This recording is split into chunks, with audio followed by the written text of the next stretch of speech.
Now it's time to find out a bit about what's going on in the world of film and TV this week. We've had loads of new releases on Netflix, and with many of us doing dry January and staying indoors this month, well, what better time to binge what's on the box? Beverly Lyons, also known as the Showbiz Lion, joins us now. Good morning, Beverly. Good morning to you. And I don't know if it's too late, but Happy New Year. Yeah, it's never too late. Happy New Year to you. I say it to people all the way through January. Brilliant. I know there's a discussion about when it's too late to stop, but that's a great attitude. Yeah, perfect. That's the etiquette. So we've got the whole of January. So tell us, there seem to be so many new programmes that I go on my Facebook, everyone is reviewing everything. There seems to be lots of stuff, lots of dramas happening. Loads of things happening, whether it's on terrestrial or not terrestrial TV.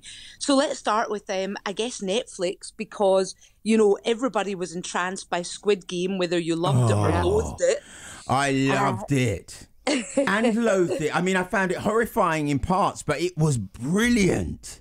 Oh, yeah. I mean, you know, controversial too. Very controversial. I have to say, I'm not going to do any spoilers, but I found myself shouting at the screen so often, including right at the very end. I'm like shouting at the screen. It was brilliant.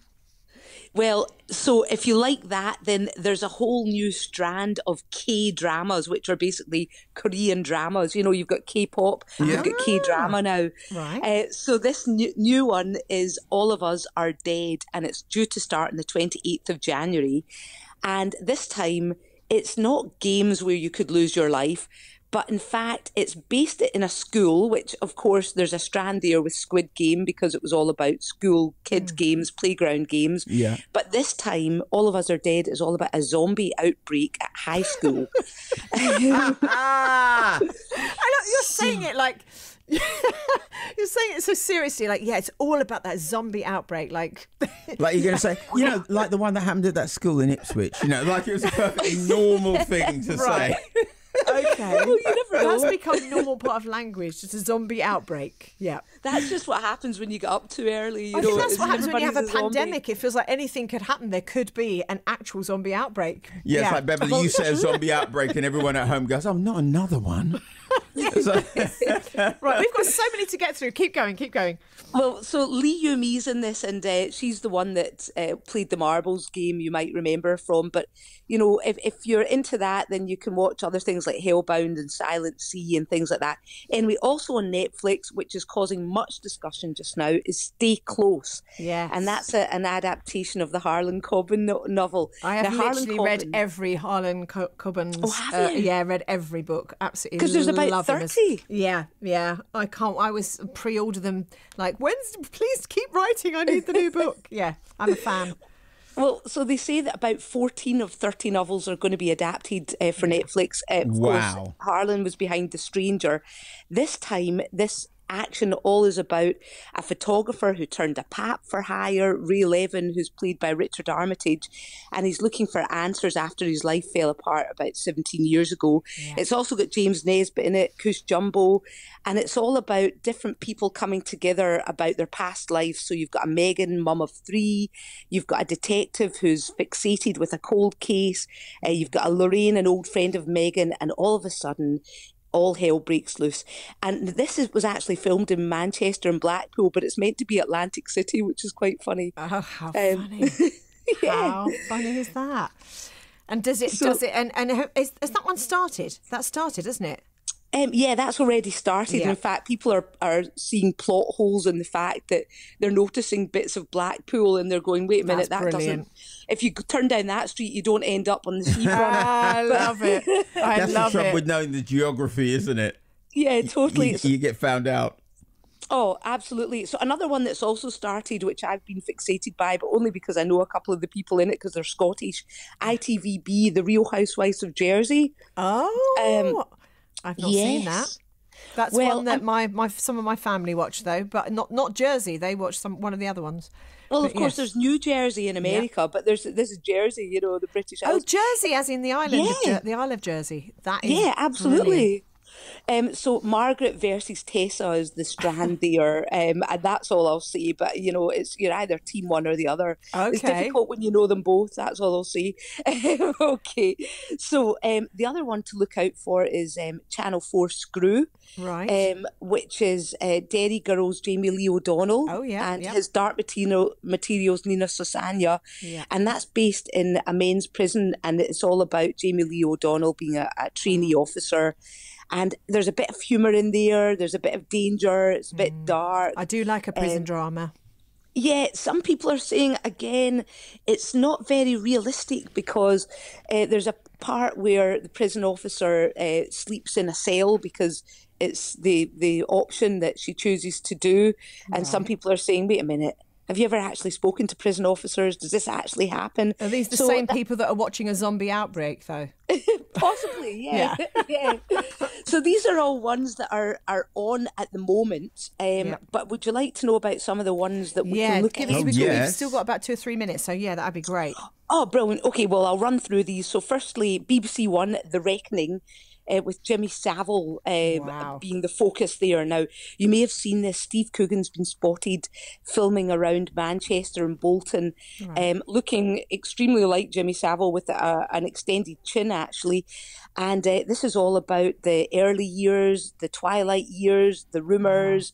And some of the survivors have been invited to be on set in case it helps them, which is a bit of a controversial thing. So you've got that going on. Disney Plus, Obi-Wan Kenobi, if you're a Star Wars fan. Now and you like Ewan tell me McGregor. all about this. I need to know all about this because obviously they've just followed. Disney Plus did a really brilliant thing to begin with in terms of brilliant if you wanted people to view by having the a Mandalorian, which was a Star Wars story, which you could only see on Disney Plus, which has now been followed by the Boba Fett one. So tell us about Obi-Wan Kenobi. Well, it's 6-hour-long episodes, and it's 10 years after Revenge of the Sith, and 9 years before A New Hope, which was, of course, in 1977 originally. Yes. And it's just about Hayden Christensen and as Anakin Skywalker and Ewan McGregor. And we'll all have to watch it and see exactly what happens, but I'm sure there'll be plenty of lightsabers running about as well. So have they actually got Hayden Christensen? Yes, they've actually got Hayden. Wow. So, yeah, it sounds extremely cool. I'm aware of our time, by the way. Do you want me to tell you what's on ITV? Yeah, go on, tell us. We've got Nolly with, by It's a Sin's Russell T Davies, and it's about Noel Gordon from Crossroads. That's going way back. I was a fan, yeah. Megan Sandy, for sure. Oh, yeah. Well, so, I mean, it is a blast from the past, but people will love to know what actually happened with Noel Gordon. Why axed? Because all of a sudden, the character was axed out the blue. It's with Helena Bonham Carter, and it's all about behind the scenes and goes on about that. So that's great. And then we've also got films to look forward to. Scream is getting rave reviews, by the way. If you're into that, check it out. Courtney Cox, David Arquette, Neve Campbell all rejoin 25 years after the original, and it's meant to be spirited, genius, and the best. That's what people are saying. I lost hours of my life just watching the trailer. No. But there have been some amazing viewing figures recently, haven't there? Like The Apprentice. That's doing really well. The Apprentice has been doing brilliantly. 4.6 million, the biggest since 2017. So why is that? I wonder why that's suddenly taken off. Well, I think, one, we're all missing going out, so they're doing it for us. But that's always a good thing. And, it's the mix of characters. It's just to see who they're getting in this year. And if we are actually better than them, I mean, I always think, put me on it. I'll be able to win this. It's interesting because that's exactly what I was reading again on my social media. Someone was saying, these people are useless. I could win this. So I don't know. I wonder why you have 4.6 million viewers and everyone complaining about the contestants. Yeah, I know, it's great. And of course, and the contestants complaining about being shoved off it and being robbed. I know. To go. And Beverly, before you go, did you see over Christmas a program called Last Train to Christmas? Do you know what? I didn't see Last Train to Christmas, but I saw Last Christmas, the George Michael. Yeah. Did you see that? I did. I saw both of them and I loved them both. That's confusing. What is Last Train to Christmas? Last Train to Christmas. Oh, you've got to. It's still on there. Go and look at it. You would love it. Yeah, I will. Last Christmas you need to watch because there's an amazing plot twist and it's not just for Christmas. And if you love George Michael songs, you'll love it. Fantastic. Amazing. Beverly, you've been an absolute treat this morning. Thank you so much for coming and sharing everything that we can see on TV that's coming up in the coming weeks.